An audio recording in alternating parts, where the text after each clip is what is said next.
아니면 어떤 얘기입니까? 국회에서 박근혜 전 대통령 탄핵안이 통과가 된 날이 딱 이제 작년 이 오늘이었습니다. 탄핵 소추가 된 날이군요. 네, 그렇죠. 탄핵 소추안이 통과가 된 날이 오늘이었는데, 그리고 난 다음에 결국은 이제 당시에 그 새누리당이 지금 바른정당하고 결국 이제 두 개로 쪼개지는 이런 상황을 맞게 됐고, 보수 자체가 뭐 지금 몰락하는 상황까지 왔다는 지적까지 나오고 있는 거죠.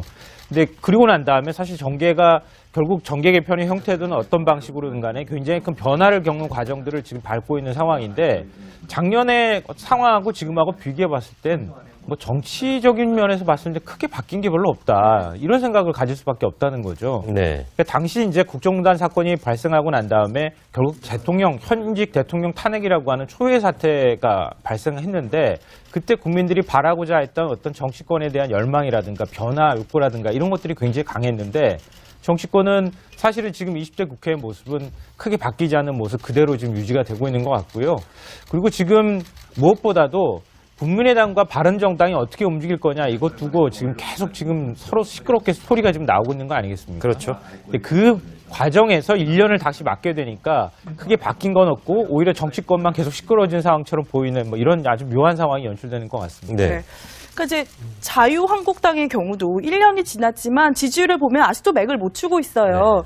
뭐 이제 좀 지도부가 좀 새로 꾸려지면 나아질까 싶기도 한데, 지금 원내대표 이게 지금 또 중요하지 않겠습니까? 앞으로 뭐 지방선거도 치러야 되고 지금 어떤 구도로 가고 있는 겁니까? 이게 이제 다음 주 화요일 날 이제 원내대표 선거를 하지 않습니까? 네. 지금 보면 대략 뭐 3파전 정도로 보면 될 것 같습니다. 3파전 누구입니까? 이른바 홍준표 대표, 김무성 의원 연합에서 적극적으로 밀고 있는 김성태 의원이 있고요. 네. 그리고 이른바 이제 친박계 후보로 홍문종 의원이 있고, 네. 또 그 둘을 넘어서 이른바 중도파다, 중도 의원들이 지난번에 단일화하기로 해서 한선교 의원을 후보로 정했지 않습니까? 네. 그렇게 3파전이고 유기준 의원도 있지만, 유기준 의원과 홍문종 의원 결국 단일화를 하지 않겠느냐, 네. 이런 전망이 많이 나오고, 그래서 이게 전에는 예를 들면 자유한국당 관련해서 볼 때 친박이냐 비박이냐 네.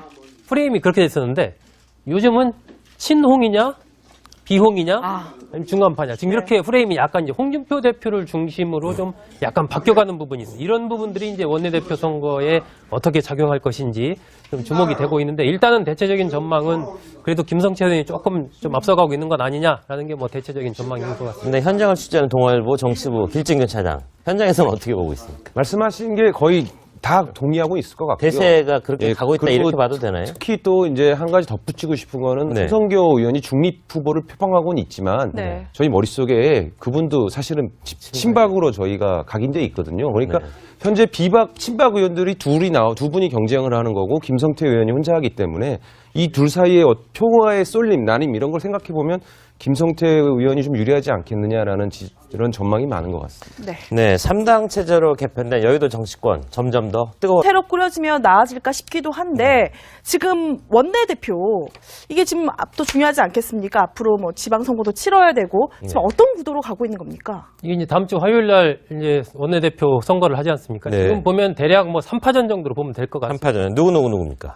이른바 홍준표 대표, 김무성 의원 연합에서 적극적으로 밀고 있는 김성태 의원이 있고요. 네. 그리고 이른바 이제 친박계 후보로 홍문종 의원이 있고, 네. 또 그 둘을 넘어서 이른바 중도파다, 중도 의원들이 지난번에 단일화하기로 해서 한선교 의원을 후보로 정했지 않습니까? 네. 그렇게 3파전이고 유기준 의원도 있지만, 유기준 의원과 홍문종 의원 결국 단일화를 하지 않겠느냐, 이런 전망이 많이 나오고, 그래서 이게 전에는 예를 들면 자유한국당 관련해서 볼 때 친박이냐 비박이냐 프레임이 그렇게 됐었는데, 요즘은 친홍이냐 비홍이냐 아니면 중간파냐, 지금 이렇게 프레임이 약간 이제 홍준표 대표를 중심으로 좀 약간 바뀌어가는 부분이 있어요. 이런 바뀌지 않는 모습 그대로 지금 유지가 되고 있는 것 같고요.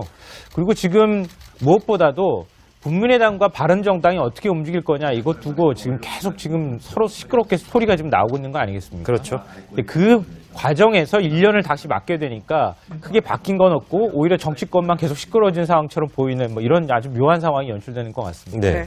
그러니까 이제 자유한국당의 경우도 1년이 지났지만 지지율을 보면 아직도 맥을 못 추고 있어요. 뭐 이제 좀 지도부가 좀 과정들을 지금 밟고 있는 상황인데, 작년의 상황하고 지금하고 비교해 봤을 땐 뭐 정치적인 면에서 봤을 때 크게 바뀐 게 별로 없다, 이런 생각을 가질 수밖에 없다는 거죠. 네. 그러니까 당시 이제 국정농단 사건이 발생하고 난 다음에 결국 현직 대통령 탄핵이라고 하는 초유의 사태가 발생했는데, 그때 국민들이 바라고자 했던 어떤 정치권에 대한 열망이라든가 변화 욕구라든가 이런 것들이 굉장히 강했는데 정치권은 사실은 지금 20대 국회의 모습은 크게 아니면 어떤 얘기입니까? 국회에서 박근혜 전 대통령 탄핵안이 통과가 된 날이 딱 이제 작년 네. 이 오늘이었습니다. 탄핵 소추가 된 날이군요. 네, 그렇죠. 탄핵 소추안이 통과가 된 날이 네. 오늘이었는데 그리고 난 다음에 결국은 이제 당시에 그 새누리당이 지금 바른정당하고 결국 이제 두 개로 쪼개지는 이런 상황을 맞게 됐고 보수 자체가 뭐 지금 몰락하는 상황까지 왔다는 지적까지 나오고 있는 거죠. 근데 그리고 난 다음에 사실 정계가 결국 정계 개편의 형태든 어떤 방식으로든 간에 굉장히 큰 변화를 겪는